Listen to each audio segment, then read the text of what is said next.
Bonjour, bienvenue sur Je suis née trois fois, osons la guérison. Nous sommes avec Solène, dite la mauve. Aujourd'hui, elle ne va pas nous raconter des salades, elle va nous raconter comment les cueillir. En gros, comme d'habitude, quelque part dans ces vidéos, vous êtes riche dans vos jardins, dans vos parterres, dans vos bouts de jardin un peu éloignés, les forêts, les prairies. En fait, il y a des cadeaux et nous allons partager les cadeaux en conscience grâce à Solène. Merci beaucoup. Alors nous sommes au mois de novembre et au mois de novembre en fait à partir de cette époque-là, même un peu à partir du mois de septembre jusque pendant tout l'hiver, on peut trouver des plantes, un peu comme un deuxième printemps finalement, qui peuvent se manger en salade. Et je voulais commencer avec cette plante-là qui est assez commune par chez nous, déjà dans... Et en plus qui est belle. Qui est belle, voilà. Elle se trouve souvent dans les vignes, voilà, dans les terrains secs, plutôt pauvres.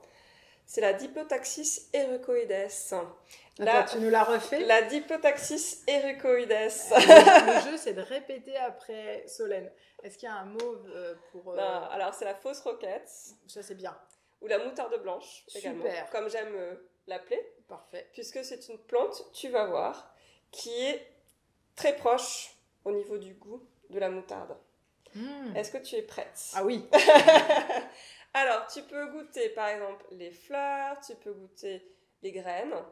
Alors les graines, c'est ça? Tout à fait, ici, c'est là. ça. Mais tout? Le fruit plutôt. Tout?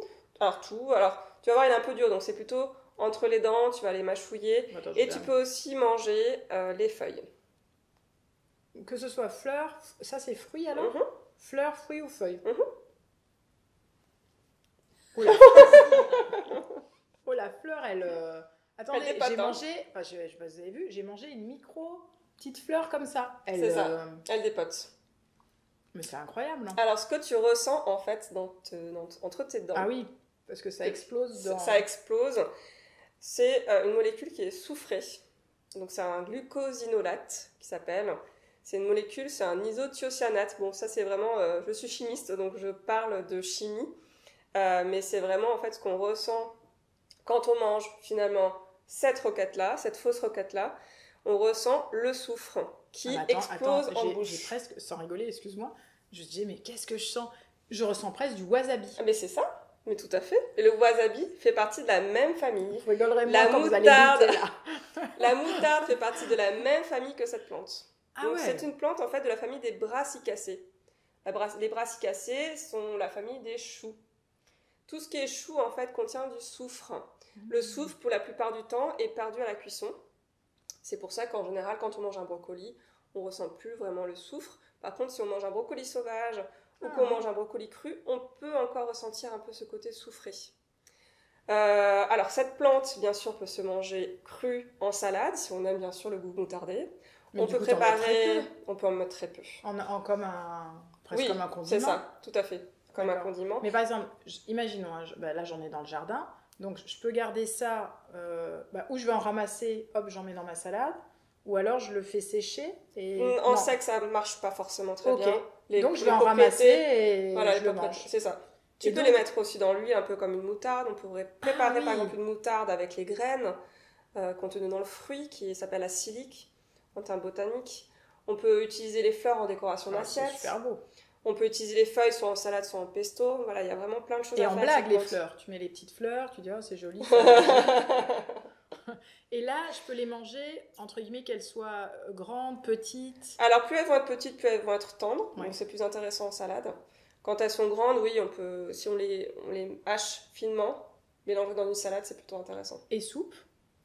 Alors, j'ai jamais testé, je pense que ça peut passer. Par contre, le côté soufré va être perdu. Mais oui. Ah oui, donc la propriété. Donc, la propriété est perdue. Ça me faisait penser, quand tu l'as pris tout à l'heure comme ça, tu sais, les fans de radis. Ah oui, tout à fait. Ça me faisait penser à... C'est vrai que nous les mettions dans la radis, soupe. Même famille.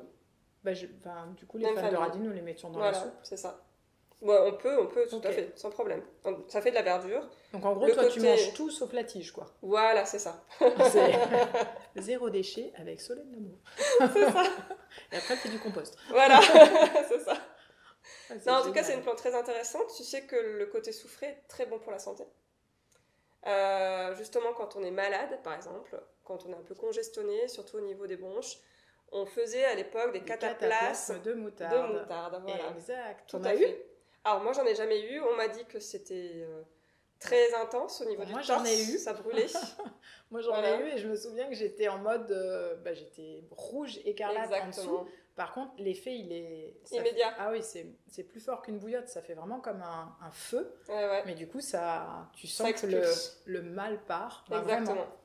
Le soufre est très bon aussi pour tout ce qui est congestion orale. Hein. Donc voilà. Mais donc là, c'est que par voie orale, nous sommes d'accord. Là, tout ce dont tu parles. En interne ou par voie cutanée. Ah oui. Voilà. Mais donc, tu simplement manger déjà. Alors, celle-là, on va pas l'utiliser forcément. Ah oui. Elle va pas être connue. Par contre, je parlais juste de la grande famille des brassicacées, dont la moutarde qui est utilisée pour ce type de... Ah oui, d'accord. Voilà, qui contient aussi du soufre. Donc le soufre est très intéressant. J'avais entendu que le soufre, il y avait un lien, mais c'est peut-être hors sujet, c'est toi qui vas me dire, que ça permettait aussi de nettoyer les métaux lourds. Est-ce que c'est... Alors, je ne connais pas cette propriété. Ok. D'accord. Peut-être. À l'hôpital, c'est une des choses qui avait été discutée. Possible. Mais c'est possible. En tout cas, intéressant. Ouais, très intéressant. Donc, pour moins souffrir, manger du soufre. J'aime bien trouver des slogans, moi, tu sais. Moi, je sais qu'il y en a qui souffrent à manger des brocolis. Bon, ça, c'est un autre problème. Mais... En tout cas, fleurs, feuilles, fruits. Fleurs, fruits. Voilà. Il y a vraiment tout à manger dans cette fausse roquette, la moutarde blanche, qui porte bien son nom.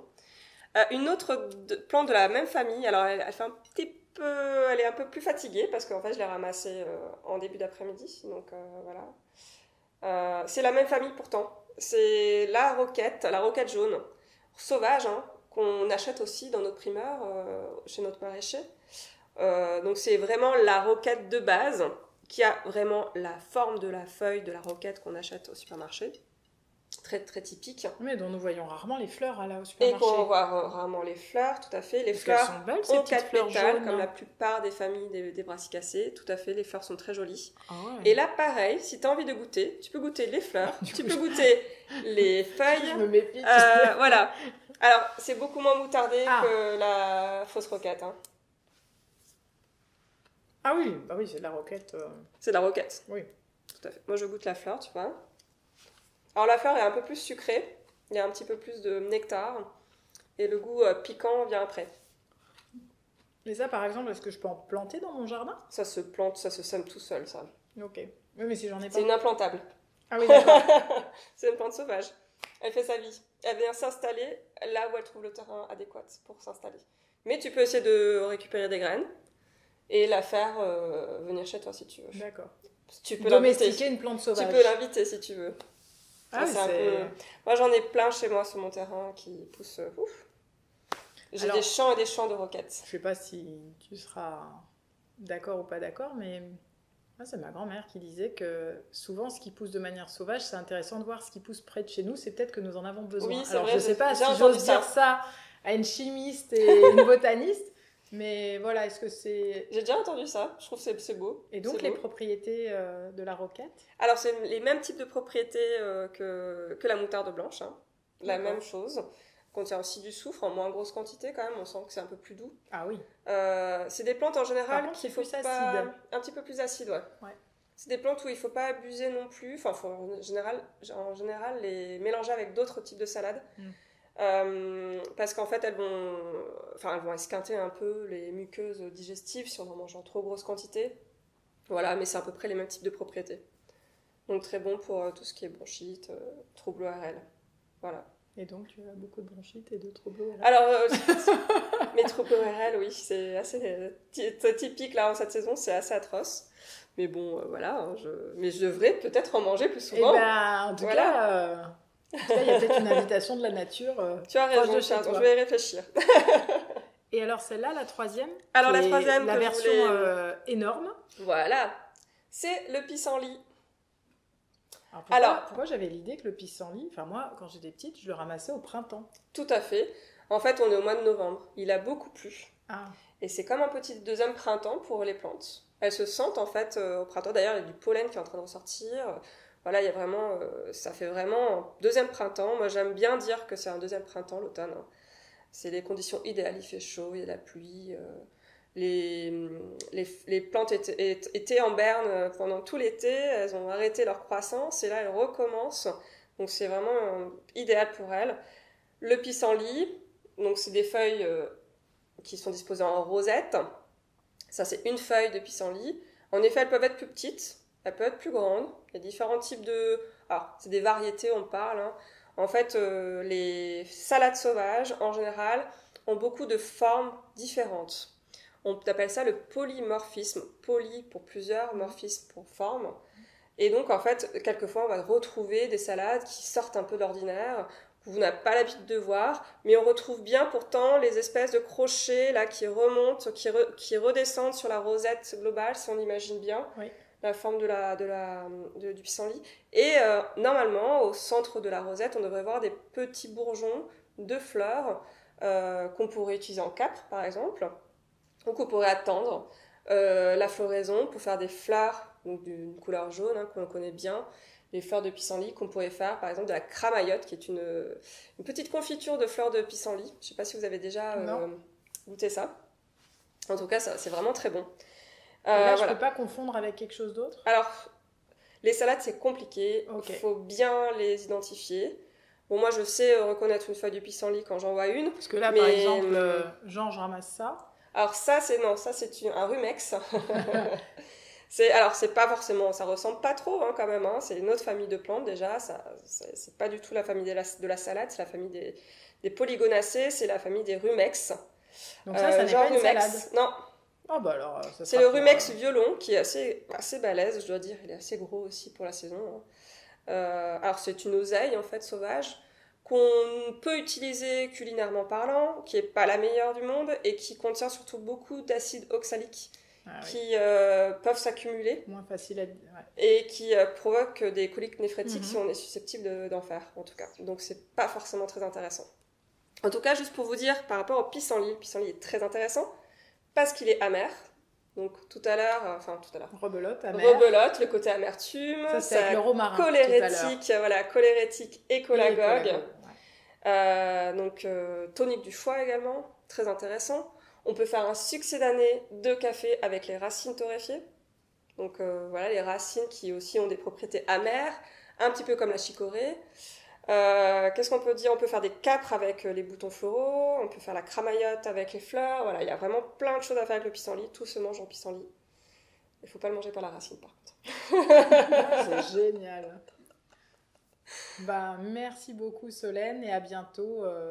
Vous l'aurez compris, Solène ne raconte pas des salades, elle nous invite à aller manger.